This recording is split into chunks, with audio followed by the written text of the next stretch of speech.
Hello, this is Claus Jensen presenting Game 4 of the 2010 World Chess Championship match between Anand and Topalov. Yesterday we saw a relatively boring draw because Anand defended very well with the black pieces. And today Topalov had the black pieces, and it turned out to be a very difficult game, not only for him but for both players, I think. And once again we had a Catalan opening. d4, knight f6, c4, e6, knight f3, d5, g3, d takes c4, bishop g2. And here Topalov deviates from game 2 where he played a6. In this game he plays bishop b4 check, bishop d2, a5, queen c2, bishop takes d2, queen takes d2, c6, a4, and b5. So once again Anand sacks a pawn for initiative, and Topalov tries to hang on to this pawn. And the only move in my database in this position is a takes b5, c takes b5, and queen g5, winning back the pawn immediately because of the threats on g7 and b5. But Anand chose knight a3 here, and if Topalov had played bishop a6 here, then knight e5 is very strong, opening up the bishop on g2 on this diagonal, and with very strong threats thanks to this bishop. So instead Topalov plays bishop d7 in the game, and still knight e5 follows. And Topalov here decides to block this diagonal for the white bishop, so he plays knight d5. And then follows a very sharp move from Anand, and also a little controversial, you might say, because it blocks this bishop on g2. He plays e4, chasing away the knight on d5, and this of course goes to b4, which is a very nice square for the black knight.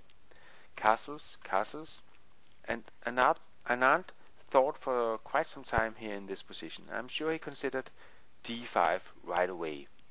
d5 is the move that white wants to play in this position, but he wasn't quite sure if it was right to play it right away, and he decided to prepare it with the rook f to d1 first.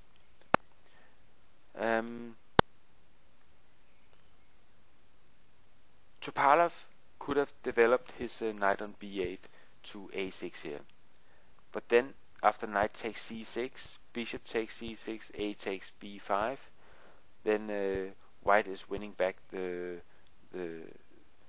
piece, and black will have very weak queenside pawns, and this would be very good for white. So instead Topalov chose bishop e8, opening up for the queen in the d file.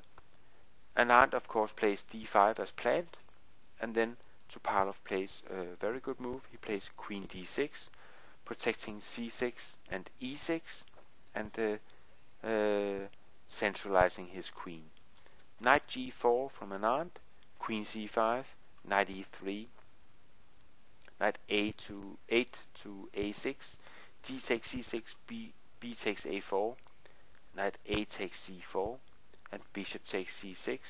And in this position Anand could have opted to play to win this a4 pawn, but he thinks it's more important to have active play in the c and the d files, so he decides to play rook a to c1.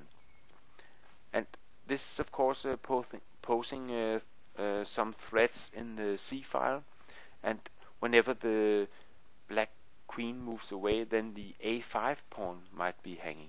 So it's not so easy to see how Topalov should move his queen away from the threats and still be able to protect this a5 pawn. Perhaps an idea here was knight c7, with the idea of opening up for the rook on a8 to protect this a5 pawn. And there's no immediate dangerous discovered attacks whenever this knight moves away. But in the game Topalov plays h6, and it's not quite clear what his idea is here. Of course, he's giving his king some space. Should there at any point be an attack, a check on the 8th rank, but this is not in question right now because both Topalov's rooks are still on the 8th rank. So I don't really see what the idea behind h6 is. Knight d6 followed from Anand, and queen a7, sorry. So far, all the action in the game has taken place on the queen side, but after Topalov's h6, I guess Anand started fancying his chances on the king side. So he now plays knight g4, and after rook a to d8, Anand decides to play a sack that is very hard to judge the correctness of. He takes an h6. And is this correct, or is it just leading to a perpetual check and a draw? Well, g takes h6, queen takes h6. And now we can see that if Topalov had tried something like queen e7, then e5 is a very strong move. Hitting the c6 bishop with both the bishop and the rook, and also protecting the d6 knight, and planning to play a rook to the 4th rank, and then give check on g4 or play rook h4. So this would lead to a very strong attack for white. So Topalov plays the right move, I think, f6, opening up for the queen on the 7th rank, so that this queen is able to protect their kingside position. But again, Anand can play e5 here. And attacking this c6 bishop, Topalov has no other choice than to take on g2, and so he does. And if Anand now simply takes back on g2, then I think queen g7 would hold things together for Topalov.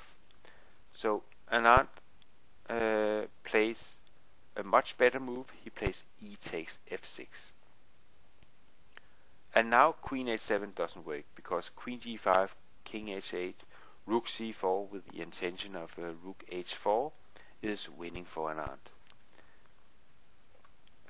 So Topalov plays rook takes d6 in this position, rook takes d6, bishop e4, rook takes e6, knight d3, rook c2, queen h7, and now follows the very strong move, f7 check, queen takes f7, rook takes e4, queen f5, rook e7. And in this position, Topalov decided to resign the game, because there is no escape after, for example, rook f7, rook c8 check, queen takes, queen g6 check, king h8, queen h5 check, and then there's checkmate. So once again we saw a game where Anand played the Catalan opening, where Anand sacked this pawn on the queen side for initiative, and although Topalov chose a slightly different setup this time, he tried to hang on to the pawn, and after a questionable h6, then Anand was able to swing to the king side and launch a very nice knight sack on h6 and be able to win the game. So this was a great win for Anand, and he's now up 2.5 to 1.5 after 4 games. And I hope you enjoyed this game, and I hope to see you on my blog at clausjensen.com. Bye bye for now.